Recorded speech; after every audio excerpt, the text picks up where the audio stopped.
जय हिंद दोस्तों, crime vault के एक नए एपिसोड में आपका स्वागत है। ये कहानी है अहमदाबाद की। अहमदाबाद के करीब वस्त्राल सिटी। घटना है 24 जून 2022 की। वस्त्राल सिटी की एक पॉश कॉलोनी में रहने वाले शैलेश प्रजापति, जिनकी उम्र थी 43 साल, जिनकी एक पत्नी थी, 2 बच्चे थे। बहुत ही खुशहाल परिवार था। हर रोज़ मॉर्निंग वॉक के लिए जाया करते थे। 24 जून 2022 को भी वो सुबह 6 से 7 बजे के बीच में मॉर्निंग वॉक के लिए ही निकले थे।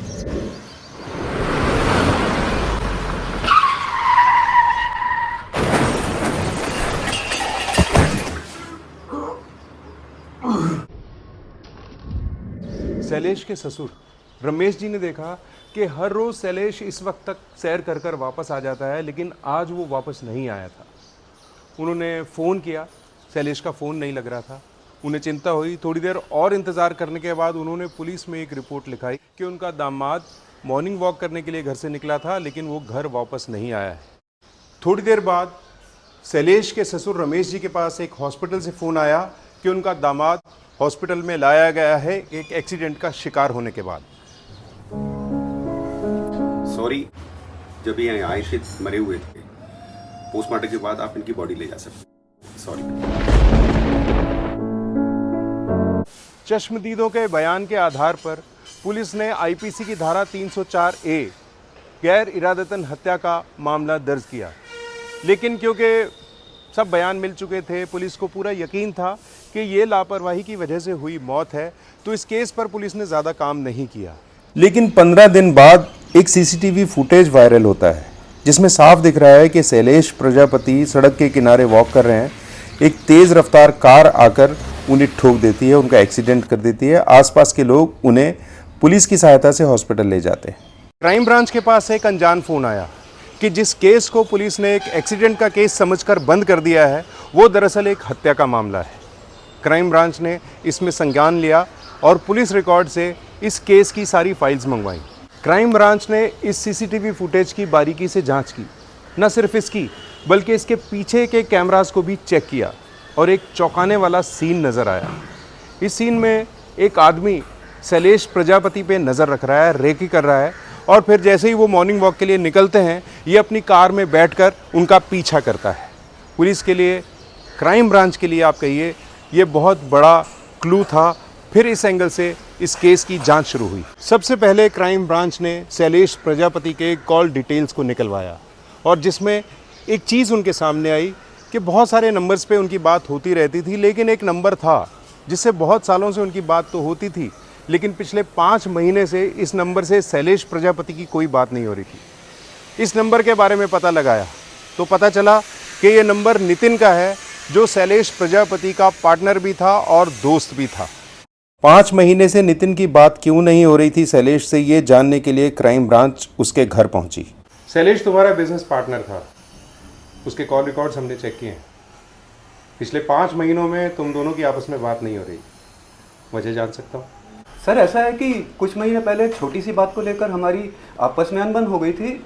उसके बाद से आज तक हमारी बात नहीं हुई। कहीं आपको ऐसा तो नहीं लग रहा कि मैं... पुलिस को शक था कि बिजनेस को हथियाने के लिए कहीं नितिन ने उसका कत्ल तो नहीं करवा दिया। नितिन से मिलने के बाद क्राइम ब्रांच ने नितिन के कॉल रिकॉर्ड्स भी निकलवाए, और एक और चौंकाने वाला नंबर अब क्राइम ब्रांच के सामने था। ये नंबर था शैलेश प्रजापति की पत्नी का नंबर। पिछले 5 महीनों से नितिन शैलेश से तो फ़ोन पर बात नहीं कर रहा था, लेकिन उसके पत्नी के नंबर पर लगातार घंटों उसकी बात हुआ करती थी। अब क्राइम ब्रांच को ये समझते देर नहीं लगी कि शैलेश प्रजापति की पत्नी शारदा और नितिन के बीच में अफेयर है, और ये हत्या इसी अफेयर के चलते एक षड्यंत्र के तहत हुई है। पुलिस ने शैलेश के आस पड़ोस से पता किया तो उन्हें पता चला कि नितिन शैलेश की गैर हाजिरी में भी उनके घर आया जाया करता था। इतना काफ़ी था। नितिन और शारदा दोनों को पुलिस ने उठा लिया। उसके बाद जो कहानी पता चली वो इस तरह थी। तुम्हारे कॉल रिकॉर्ड्स देखिए। तुम्हारी शैलेश से तो पिछले 5 महीने से बात नहीं हो रही थी, लेकिन उसकी पत्नी से घंटों बात होती थी। नितिन का शैलेश के घर में अक्सर आना जाना होता था, लेकिन एक दिन शैलेश ने कुछ ऐसा देखा जो उसके लिए बहुत शॉकिंग था। शौकत बिल्डर का पेमेंट आया, शबनम बिल्डर का भी आया, और अरे यार वो रेहाना बिल्डर का पेमेंट अभी तक नहीं आया। तूने फॉलो अप किया कि नहीं? यार, वो तो तुम करने वाले थे ना। अरे परसों ही अपनी बात हुई, तुम ऑफिस से निकले भी थे कि रेहाना बिल्डर के यहाँ जा रहा हूँ। अच्छा कोई बात नहीं, मैं अभी ऑफिस चलते हैं, तो ऑफिस बैठ, मैं चला जाता हूँ। नहीं नहीं, तू एक काम कर, तू ऑफिस संभाल, मैं होकर आता हूँ। पक्का? हाँ हाँ पक्का। मैं वॉलेट लेके आता हूँ। हाँ।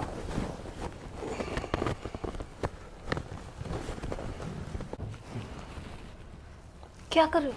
अभी वो घर पे है, देख लेंगे। अरे तुम भी ना कितना घबराती हो।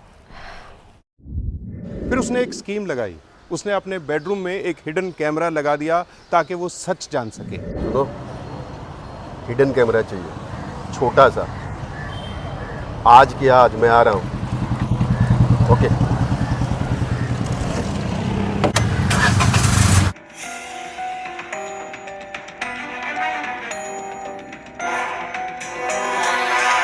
अब तो वो घर पे भी नहीं है, अब तो ठीक है ना? तुम भी ना इतने दिनों के बाद मिलने आते हो मुझसे। तुम्हें पता है उसके साथ रहना मेरा कितना मुश्किल होता जा रहा है। अरे तुम चिंता मत करो, सब ठीक हो जाएगा। समझ नहीं आता कब ठीक होगा।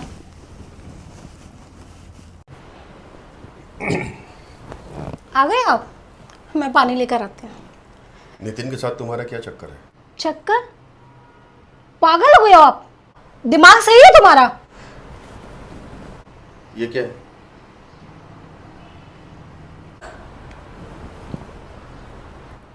दो बच्चे हैं हमारे, कभी सोचा है उनके बारे में? आज अगर बच्चे नहीं होते ना तो पता नहीं मैं क्या कर डालता। आखिरी मौका दे रहा हूं, बच्चों के खातिर दूर रहो उससे और हमेशा के लिए उसे भूल जाओ।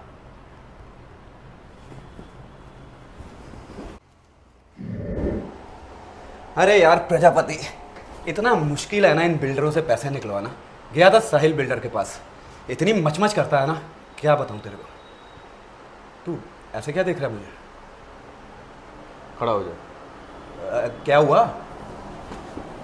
मैंने कहा खड़ा हो जाओ। लेकिन हुआ क्या? मैंने तुझे कहां से उठा के कहां पहुंचाया, और तूने मेरी ही बीवी के साथ हूं?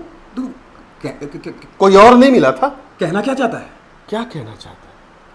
मुझे पता था तो पूछेगा, कहना क्या चाहता है? हूं? अब तो वो घर पे भी नहीं है, अब तो ठीक है ना? तुम भी अब ना भी बोलेगा कहना क्या चाहता है? इतने दिनों के बाद मिलने आते हो मुझसे। चल निकल। तू मेरी बात सुन। निकल और दोबारा आना नहीं, वरना मैं पुलिस को बुलाऊंगा। निकल। हाँ जा रहा हूं।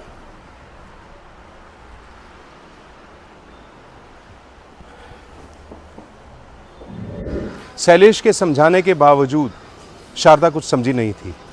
वो लगातार नितिन के टच में थी और उससे फोन पर बातें किया करती थी। शारदा, तेरे पति ने कैमरा लगाया था घर पे? क्या बताऊं, इस आदमी ने मेरी जिंदगी ना जहन्नुम बना रखी है। अब पता नहीं क्या होगा, मुझे तो कुछ भी समझ में नहीं आ रहा है। कोई बात नहीं, तू चिंता मत कर, कोई ना कोई रास्ता निकालता हूँ। यासीन, मेरी बात गौर से सुन। तेरे 10 लाख रुपए का इंतज़ाम हो गया है, तुझे कल तक मिल जाएंगे। वो रोज़ सुबह 7 बजे मॉर्निंग वॉक के लिए निकलता है। उसकी फ़ोटो और एड्रेस तुझे मैंने व्हाट्सएप कर दिया है। मौका अच्छा है, कोई चूक नहीं होनी चाहिए। नितिन ने एक सुपारी किलर से बात की कि एक हत्या करनी है, लेकिन यह हत्या ना लगकर एक्सीडेंट का इसको रूप देना होगा। सुपारी किलर मान गया और 10 लाख रुपए में इसको अंजाम देने के लिए तैयार हो गया। नितिन ने शारदा को फ़ोन किया। हाँ शारदा, मुश्किल तो मेरे लिए भी बहुत है और मैंने इसका हल भी सोचा है, लेकिन शारदा उसके लिए 10 लाख का इंतज़ाम करना पड़ेगा। नितिन ने किलर को फ़ोन करके बताया कि शैलेश अपने घर से निकल गया है और मौका अच्छा है वो अपनी कार से उसे उड़ा दे, और किलर ने ऐसा ही किया।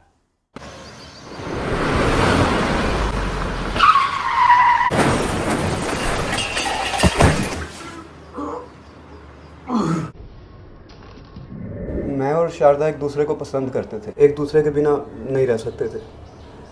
शैलेश हमारे रास्ते का पत्थर बन रहा था, इसलिए हमने उसको रास्ते से हटाने की सोची। सर, हमने किलर को 10 लाख रुपए दिए थे शैलेश को मारने के, और उससे कहा था कि ये एक्सीडेंट लगना चाहिए। पति पत्नी का रिश्ता एक विश्वास के सूत्र के साथ बंधा हुआ होता है। पति या पत्नी दोनों में से कोई भी अगर इस सूत्र को तोड़ देता है तो ज़िंदगी बहुत मुश्किल हो सकती है। अपना और अपनों का ख्याल रखिए और देखते रहिए क्राइम वॉल्ट विद गुलशन पांडे। जल्द ही मिलते हैं एक और जुर्म की दास्तान के साथ। जय हिंद।